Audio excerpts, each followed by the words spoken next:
Testing 1, 2. If I'm waiting for us to say something clever, I might not have much to work. I have lots of clever things to say, just nothing right now. Well, are we ready? I think we're ready for episode number 11. We're going to keep saying that every week? Yeah, why not?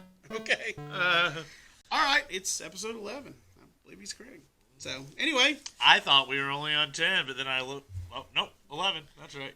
To get us started this week, we got several different things, and then some things that, we've been bunching together. Right. Trying to do. So, hey, I haven't played Magic in a long time. If you're here, you know what we are. If you're not, watch another, and we'll tell you all about it. And regrettably got rid of most of my cards long ago. Ikoria looks like a really cool set, especially the Godzilla monster cards. Would this be a good set for re-entry other than core sets? Thanks.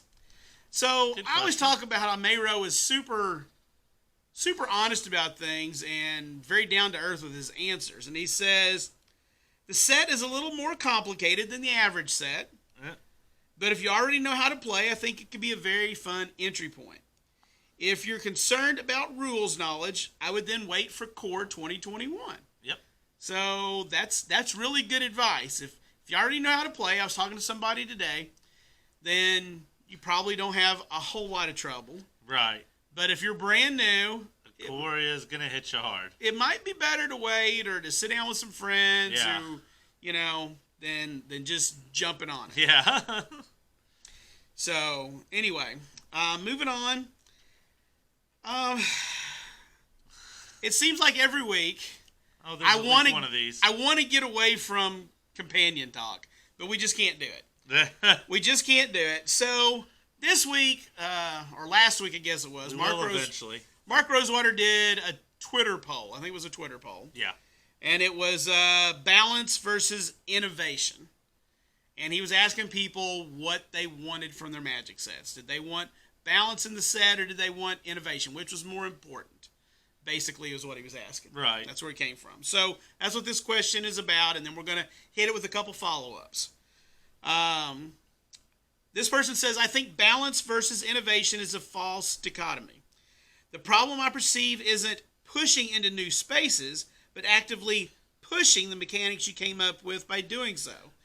If anything, on a first outing with an untried mechanic, you should resist temptation to push it hard.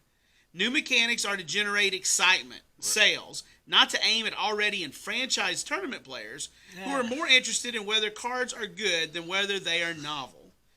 You had the balance right for years. Now, this is going to be one example I'll probably hit on again, where I think people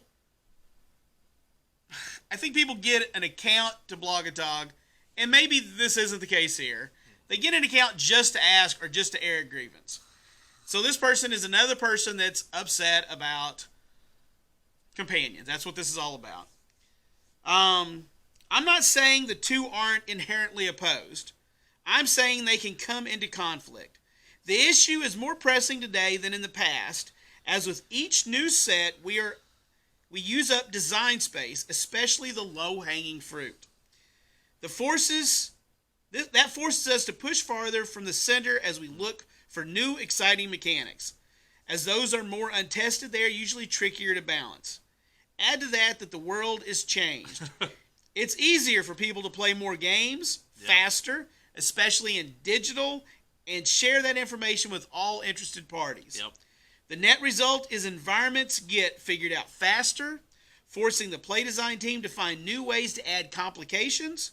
In other words, it gets harder every year, both because we have to push into more unknown design areas for innovation, and play design's job of making an environment that won't get figured out too quickly gets more and more difficult. I think this touches on a lot of stuff. That's interesting. First off, I think he's right. Play does get figured out, and it's getting harder and harder to find the low-hanging fruit. So they're climbing the tree to pick the fruit that's a little higher. Right. And so is he trying to say here that maybe play design, maybe we're the one that's failed and not play design. Maybe Oko was there for a good reason. Oko wasn't too broke. We were supposed to figure Oko out. it was supposed to be a complicated. No, but I still think that R&D should err on the side of excitement, not on the side of caution. Oh, for sure, they've done that very well. So Oko was Broco. Okay, fine. Ban him. Move on with life. If they had never tried it, they wouldn't know. Right. Once upon a time, ban it. Move on. It was too good, but they tried it. We were excited. It was fun to play with for a while. It really was. Companion, the same way. I haven't played with it yet, but we do have paper cards now. A lot of people played with it and have broken it to some extent. I got to play with it in sealed, in draft the other night. We drafted a box at the house, and I got to play one of my companions. So I do want him to keep pushing into new design space, and I think he's probably backwards in his thinking here. The first outing with an untried mechanic, you should resist temptation to push it hard. I'm exactly opposite to that. Right. I believe you do push it hard, because if you don't push it at all, people will just go, yeah. I didn't really care for that companion thing. It was bad. Or I didn't really care for that storm mechanic. It didn't do anything. Right. Okay? It's much better to go ahead and push for it and go, ooh, this is good, this is fun. Now, let's pull back. Right. I think the next time we get energy, much better. Right. There'll be much more interaction with energy. There'll be ways to remove energy from people, I believe. As an example from fairly recent history, if we use energy, that was a place where they went a little far. Right. And now, when we get back to it, they'll pull back and we'll get much more balance. Kind of like they did when we went back to Mirrodin, back with Scars of Mirrodin. Oh. We had Metalcraft. There wasn't the affinity. There was no affinity. You know, they pulled back and we still got a good set. And they still push stuff a little bit. Some things are too much that they can't let them. They can't really do them again, like Affinity, it's got a couple token cards that was on that test. Right, but they learned from it, and they learned from each thing. Equipment isn't as broken as it used to be. They've learned how to no more skull clamps. Yeah. So I would rather see them push forward, and if it's a little broken, we can ban it. Yep. We can fix that, and then we get fun and excitement, and then it's like, oh, that was just too fun, too exciting. Right. Pull back. So on a related note,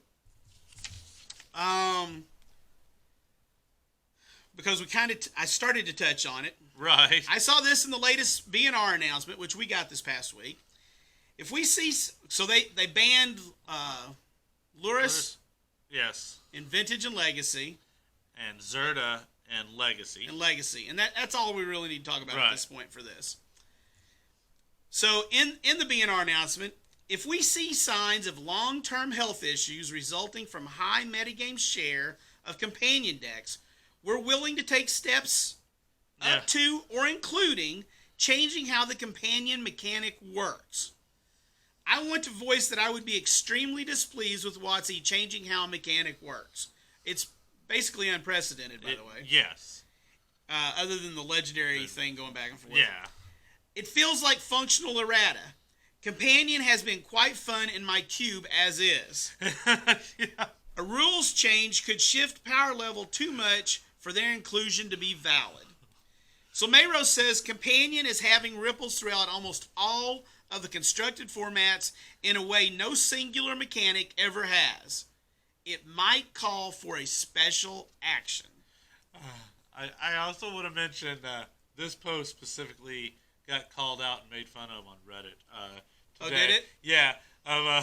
Something about being entitled and stuff. Like, don't worry about Companion because it would mess with my cube. It's like this guy's post. Somebody Cube is a casual home thing anyway. You can make whatever rule you want in your cube. Somebody kind of like your commander pods can do whatever they want. So yeah, but I saw it posted up somewhere else. It got some traction. People like, there's more things at stake than your cube.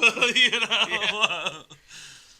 And then the last comment I wanted to touch on with this subject was, hi, Mark. In an old topical blend called Did You Hear the One About? And those are articles that he's written. You mentioned how you tried a mechanic of allowing you to choose to start with the card in your opening hand and starting with one fewer cards by doing so. The article then talks about how it was extremely unfun because it broke the lifeblood of the game, deck variance. Right. Has design philosophy changed since then, or are companions a different case? He says there is a difference between allowing something with zero restrictions and Right. allowing something with strong restrictions. There's a fine argument that the restrictions should have been even stronger. Magic has to make a lot of cards. We have to be willing to re-examine old ideas with new executions. And so I think we're getting the companion thing covered up pretty hard. Yeah. I want them to keep doing stuff like that. I don't want them to hit the pause button and go, "Well, is this too far? We'll just scrap it." Right. I'd rather see how it plays out, and then go from there. Personally. I completely agree, and that's what they've been doing. I think it's worked out mostly okay. Companion, we'll see. Like I said, a couple of them, I think, the lower CMC costed ones are going to be the ones that are the issue. The big, the 5, 6 CMC ones, I don't think are going to be as big a deal. So, we'll see. Yep. We'll see as we move forward. So moving along. What is duplicate sealed? It's a sealed event where everyone gets the exact same card pool. It needs to be specifically built. I did it at many of the Magic Invitationals. And there was a follow-up to this. Yeah. Can you give us some insight on how to make a duplicate sealed pool? It sounds very interesting. Could you do a podcast or an article? What are the main rules you would give a designer? And he said he'd add it to his podcast short list. That'd be cool. That it'd be fun. So I have made duplicate sealed pools, but I've not constructed a duplicate sealed pool. So I've created pools for a couple of events I've done where everybody had the same cards. I just didn't construct it to be a certain way. I just took cards I had 8 of because I was going to have an 8-person pod and just did it that way. So that's not the same as making a pool that's balanced in any fashion. It's just, okay, I've got 8 copies of these cards. Let's put them together, make 8 pools, and then let people build and see what we get. Doesn't mean it's balanced enough to where everybody doesn't go, hey, these are all the best cards, and everybody uses that. Right. So that's a totally different critter. But interesting nonetheless. All right, so if blue is the best at drawing cards, this is another one of those I don't think this person had a Tumblr account until they asked this question. I love this spell, by the way. I'm just going to say. If blue is the best at drawing cards, why doesn't it have any 2-mana draw 2-card spells? Yeah, why don't they? Black has them. Why not blue? First off, that's not even true. Right. Exactly. 1-drop draw spells have been broken, but 3-drop draw spells cost too much mana when you have to hold up mana for a counterspell. A real cost that non-blue players don't appreciate. You non-blue players don't appreciate us poor blue me just having to hold up 2 mana for a counterspell. We're not talking about a cancel. We're talking about counterspell. With, So he says 2 mana draw 2 cards without a drawback is too good for blue. And I would just like to call out this fellow and let him know that I did a little bit of looking. And Sign in Blood might be the best draw 2 mana card, but it's double black and it's a sorcery. Mm-hmm. And you draw 2, or you can point it at your opponent's head and they lose 2 life. Yeah. But there's a drawback attached to it. It's a sorcery, 2 life and 2 black mana. Knight's Whisper is the same thing, but it costs a black and 1. These are all in older formats currently. Right. Costly Plunder, not too long ago. Yeah. It still has a drawback. You still got to sacrifice. Right. Okay, I'm looking at blue, all right? Blue has some cards. Words of Wisdom, where you draw 2, but each other player gets to draw 1. That is an instant for 2 mana. Okay. Vision Schemes lets each player draw 2 cards at instant speed. So there's your drawback. These are all in older formats, by the way. Perilous Research, I believe, also is an instant. Draw 2, you have to sack a permanent. See Beyond costs 2. That's a sorcery, though. And then you put a card on the bottom of your library, I think, with that one. Yeah. Or shuffle it back in. I can't even read my own notes here. Right. The most recent example we've had is Chart a Course, which got tons of play. Tons of play. Cost a blue and 1. It was a sorcery, and you had to discard, right? Unless you attacked, you had to discard a card. So it was 2 mana draw 2 as long as you had a raid trigger. Yep, had a raid trigger on it. Okay? So first off, this person's ill-equipped, uninformed, just wrong about a lot of stuff. And, yeah, they're too good. 2 mana, draw 2 is too good. I'd take 2 blue mana, draw 2 cards. That's all the text it needs. I'm down. I'm in. Much like we may have talked last week about how counter spells should cost 2.5 mana. Right. Okay, so that's why we get cancel at 3, and other spells that cost 3 generally have a little upside. Right. Exile the card you counter, scry, things of that nature. I believe 1.5 mana to draw a card is the going rate at sorcery speed. Divination is the spell. Yep. That's what they've landed on. When you get a divination at instant speed, you usually have a drawback or some condition on it. Yep. Inspiration gets you 2 cards for 4 mana at instant speed, and that's a baseline. Yeah. So, I know people just make Tumblr accounts just to ask questions. And I think this is a good example, a couple of them right here. 2 mana, 2 cards. I was like, I'm all in. I want the card. Sure. Who wouldn't? I'd like to have that in green, you know? You can make it 2 blue. Let's put it in white. Let's put it in all of them. Red should have it too, come on. Okay, so as far as I know, Ikoria features the first colorless living creatures that aren't Eldrazi. Farfinder, Adaptive Shimmerer, and Mysterious Egg. All these seem rather green or white to me. Is there any flavor or lore reason behind them being colorless? They wanted all the decks to have access to them. Fair enough.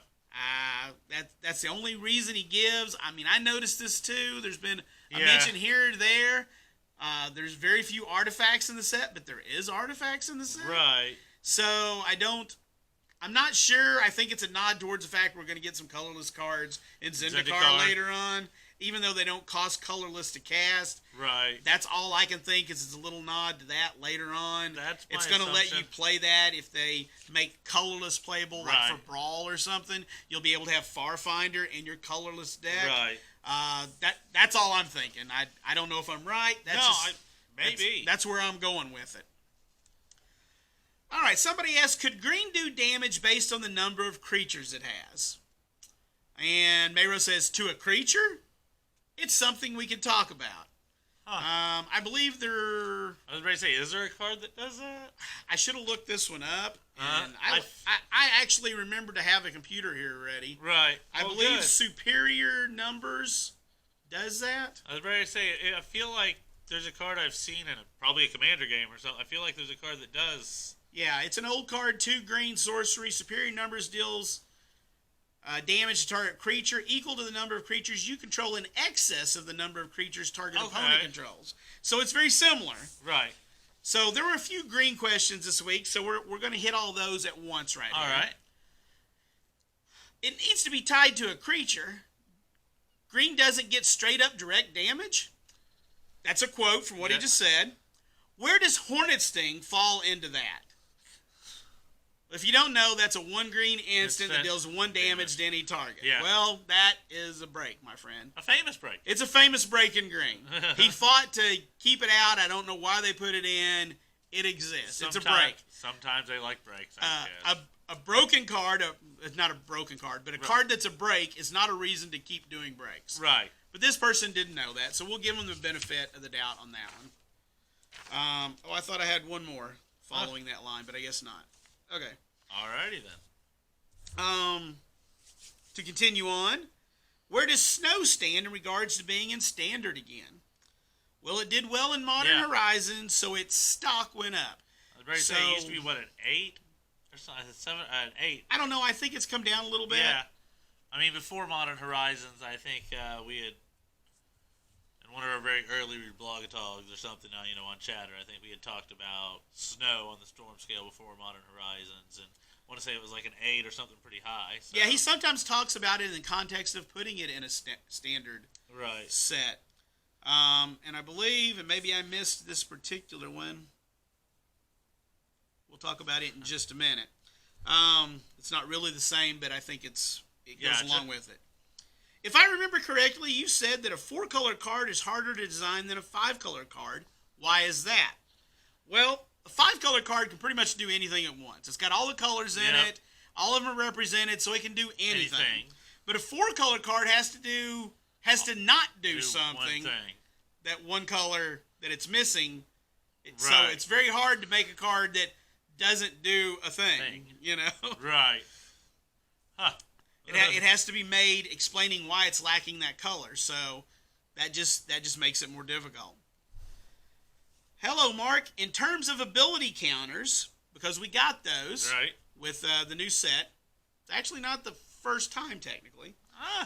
Nature's Blessing was the earliest we see of giving abilities to specific to specific creatures permanently, rather than an anthem effect or until end of turn type scenario. Now it doesn't call them counters. Right. But Nature's Blessing is, again, an old card. It's from Alliances. It's a white, a green, and 2. It's an enchantment.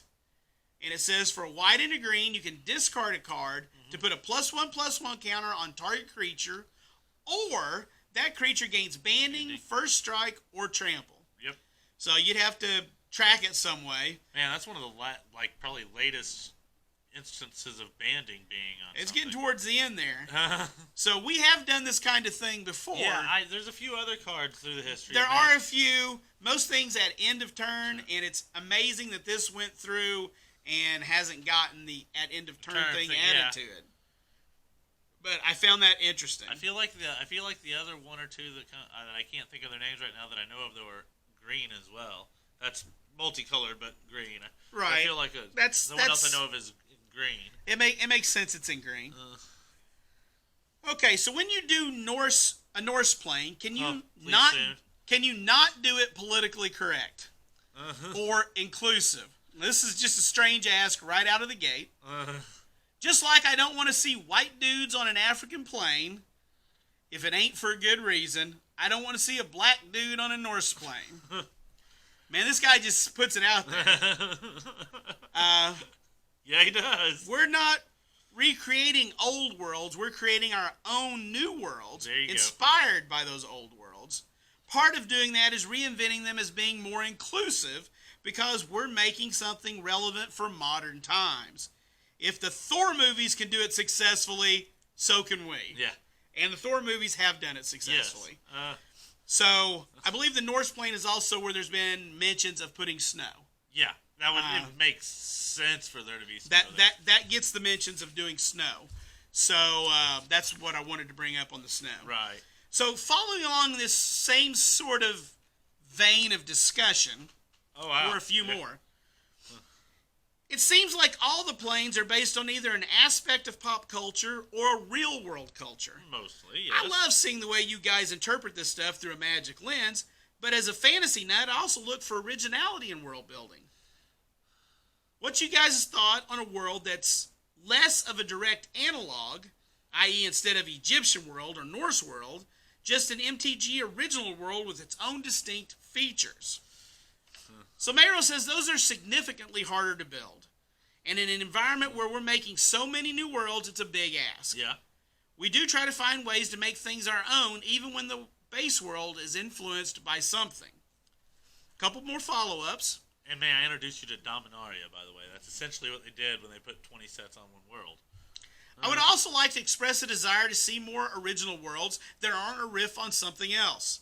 I love the original worlds like Alara, Tarkir, and Ravnica, where the lore feels so much deeper than this card is a riff on X very specific reference. Some people have pointed out how every plane has influences, but I just don't think of Phyrexia as Dante's Inferno world. The same way Theros as Greek mythology world.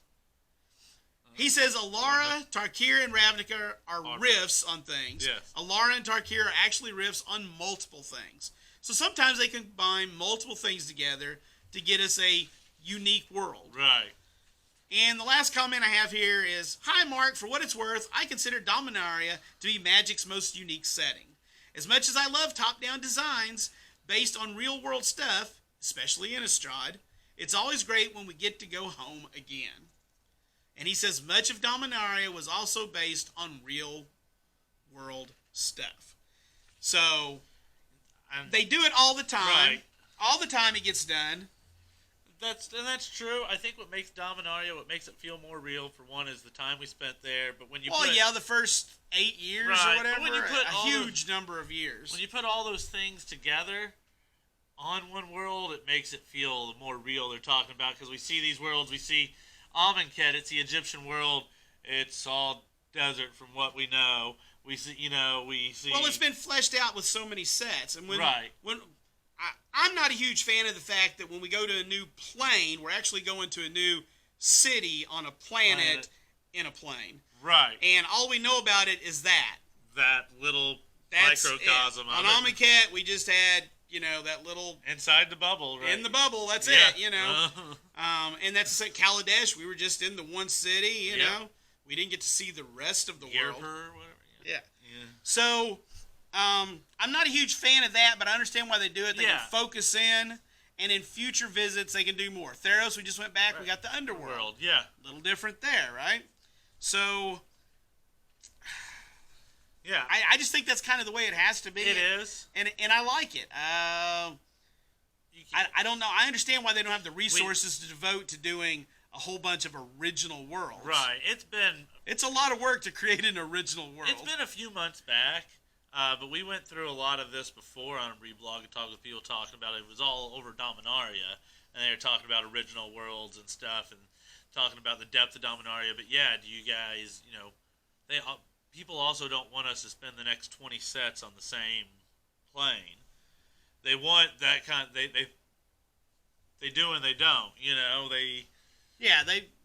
We still want variety. Yeah, if you want that kind of depth and realism of a world built, you have to spend that many sets there to build the entire world and not just the one little city or whatever. Most certainly, yeah. Yeah. I mean, sometimes novels spend 300, 400, 500 pages trying to build a world, and then you still don't have it all. You got to read the sequel, to learn more about it.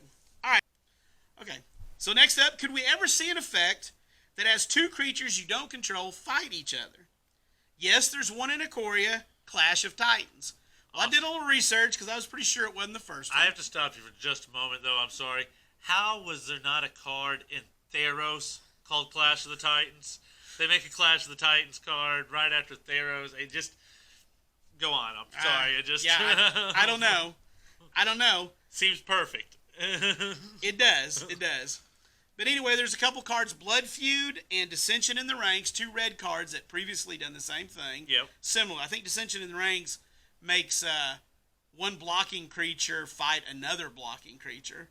So that's pretty interesting.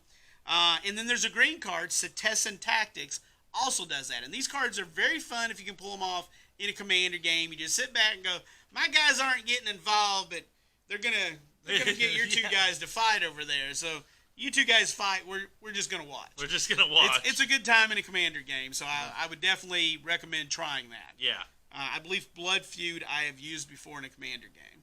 I think I've had Dissension in the Ranks, but I don't believe I've ever drawn it to cast it. So those are a good time, actually. You fight. Fight for my pleasure. All right, so moving along, is it possible that a white card that has the text "add white" somewhere? Seems weird that out of all 5 colors, white is the only one that has never had any mana production on their cards. It's not white's thing. It's not, but there are a couple of white cards that might produce a colorless, but I know there are a couple of white cards that take a colorless and turn it into white. White, yeah, there is that. But we risk every color being the same if we just want every color to do all the things. This is a little different. This is a little different. So I understand. I think it's okay that white doesn't produce white mana. That's fair. I think it's fine. That's fair. But it's not white's thing. That's such an in-depth answer. Right. Thank you, Maro. Can colors other than black remove counters from opponents' creatures? The ability is currently only in black as we don't use it often. Right. Blue can move counters from an opponent's creature to its own. I'm just going to tell you right now, we're going to talk a little bit about blue, and I'm going to get deeper on it in a little bit. Aegis Turtle. Turtle. No, that was last week. This is blue. But that's for a later discussion.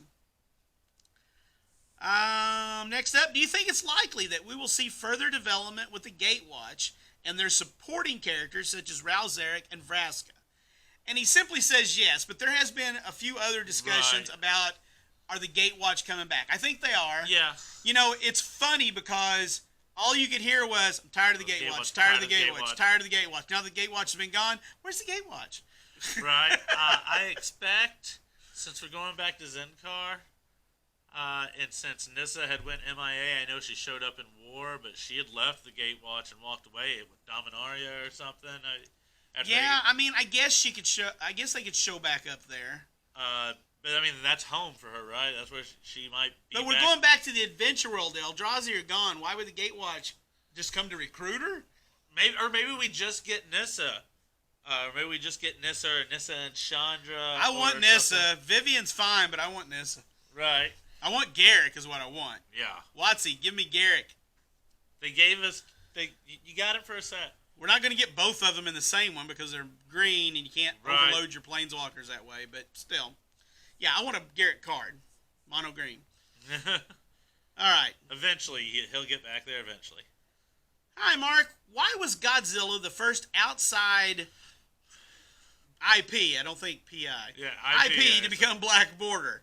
Why not D&D, since it's a much closer creative and also owned by Hasbro? Now, we'll just forget that sort of D&D exists in Silver Border, but fine. Right. It was just a thing that happened because the stars aligned. You presume way too much planning. So, I don't know, maybe somebody got a wild idea. They called somebody thinking they'd probably get turned down, and they go, yeah, let's do it. And it's like, ooh. Yeah. And it happened. I don't know the real story unless you do. No, I mean, some of the stuff I watched with some of the guys when they were talking about it, it was all kind of vague. Of like some guys in R&D were like, "We're making this monster set. Wish we could have real monsters." And yeah, let's get then somebody was on the phone with Tokyo. Godzilla. And people were on a plane, and all of a sudden we were making Godzilla cards. So I haven't heard like the real behind the scenes version. We're gonna skip those and save for the last. Okay. What's the difference between planeswalkers moving from plane to plane versus the Eldrazi doing so? Planeswalking for walkers seems instantaneous. Right. Is there a travel time or distance required for Eldrazi? For instance, from Zendikar to Innistrad. And a lot of people may not know that much about the Eldrazi, so this will help. The Eldrazi don't travel exactly as much as coexist on planes. Right. I don't know a lot about. I still don't know enough about all of this Magic lore since they introduced planeswalkers as a more prominent thing and everything. But from what I've heard, that they believe to be like the embodiment of the blind eternities. They travel the blind eternities. They live in the blind eternities. Yeah. A follow up is all Eldrazi can navigate the planes? Question mark, or just the big ones? There are only three Eldrazi. The rest are just extensions of them. That was explained the last time we were on Zendikar. Yes. But all the little Eldrazi things running around were just extensions. It's like the fingers in the water kind of thing, Yeah. But Eldrazi, there's just the three, and right now there's only one because two of them got offed. Spoilers. Right. I don't. It's been a while, so I don't feel the big need. If it's 5 years, I don't think it's spoilers. I'm not sure if that's 5 years, but it's pretty close, right? I don't know. I just thought I'd do it after the cause. But so anyway, so we at least have Emrakul left. Yeah, trapped in a moon of her own choosing. That's true. She said, "I'm gonna stay here a while." I don't really think you trap Emrakul. So, are there others? Not that we know of. We just know of the three. Right. And they travel the blind eternities. They don't planeswalk. They sort of exist and coexist in the blind eternities and on a plane simultaneously. Like what we ever saw as Emrakul or any of them isn't even actually them. It's an aspect of them or something. Something of that nature. An avatar to represent them. Something. May you please release an official set of all unreleased tokens. Okay, that'd be really cool. For example, Penumbra Bobcat, Apocalypse Angel, Questing Feldegriff, etc. Okay, yeah, really cool. These would be so sweet. I realize this would not be a huge moneymaker, but there are many cube builders and old school players out there who'd really appreciate this. And this is one of those where Maro just asked, anyone else interested in this product?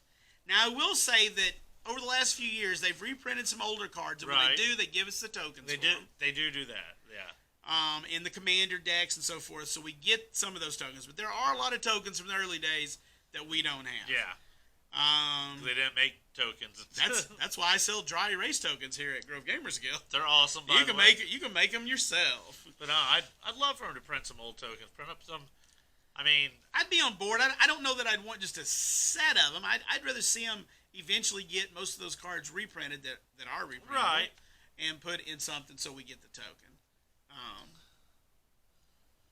But I thought it was a neat thing. Is permanently changing control of a basic land without an enchantment stating so more of a logistic issue than doing the same for another permanent type? Maro says it's much easier to forget about a land than other card types. That's true. Yeah. You get all your lands kind of bunched up at the bottom. Take somebody else's land at the end. You just kind of scoop up your lands. You look to see if you got anything, give it back, and then you shuffle up. And then the next game you're going, how come this sleeve is different? Right. So that's why, because it's much easier to get mixed up. That's fair. Yeah. Because there isn't really anything there you. I'll say that this next one hit me a little weird because I just got paper cards in my hands less than a week ago. Right. I, who was playing during Tarkir, always call the wedges by their clan names. My girlfriend started playing a year ago, and she calls the wedges by their triome names. This leads to, hey, I made a new Zagoth deck. Zagoth is Sultai, right? I think so. Did R&D expect this to happen? Do you expect the two of us will ever agree on what to call the wedges? He said that they assumed most players would use the clan names. I mean, they came first. They came first, yeah. It'd kind of be like if they went to another... we talked about this last week. Done another world with... Two-color world. Yeah. And we had a guild clan, a name that got associated with Azorius and Selesny and stuff. Right. Would we call them by the new names? I guess some new players might. Some new players might, yeah. They might, but we've got these old names that we use, you know. Yeah, I mean, because, yeah, I'm still looking at them, and I'm looking at my new cards, got these paper cards, I'm like, oh, that's the Teamer Triome. That's, that's what my brain, not the Ketria? The Ketria, I think, yeah. I think that's right. All right, so our last little discussion for the evening, and then we're going to wrap this baby up. We're going to talk all about blue. Oh, everyone's favorite color. Mostly blue and some black. If you could wave a hand and color shift one ability without needing any buy-in from anyone, what ability would you personally choose? Huh. Straight up tutoring would be mono blue and not mono black.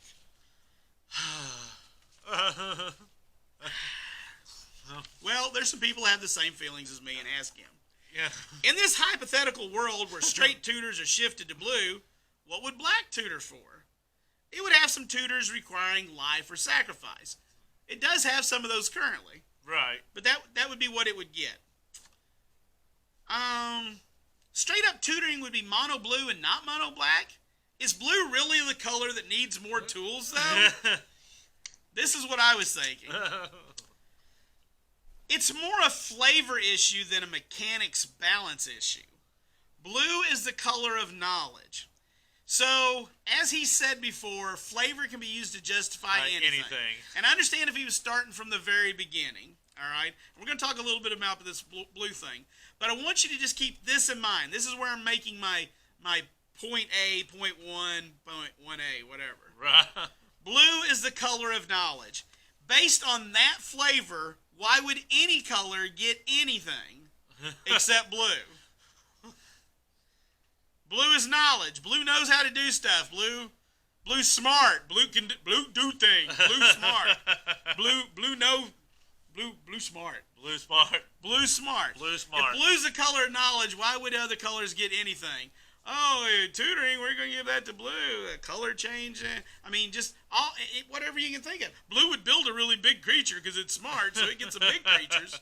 So, blue's smart and needs to draw cards because it's getting smarter. Right. So, he gets to draw all the cards. And blue would know how to kill things. Blue should kill things for sure. Because blue's got the knowledge. It knows how to kill things, so it should kill things, right? It's okay. It's okay. Blue would know how to, create a virus or something that would wipe out everybody. So, like, some kind of Wrath of God effect? That'd be blue, right? Because blue's got knowledge. Anyway, my point, you could justify blue to have everything because of knowledge. Right. And I see this all the time. Blue is a color of knowledge. I think this is also why people grab on to blue as a color they want to play. I don't think it's because of the early days.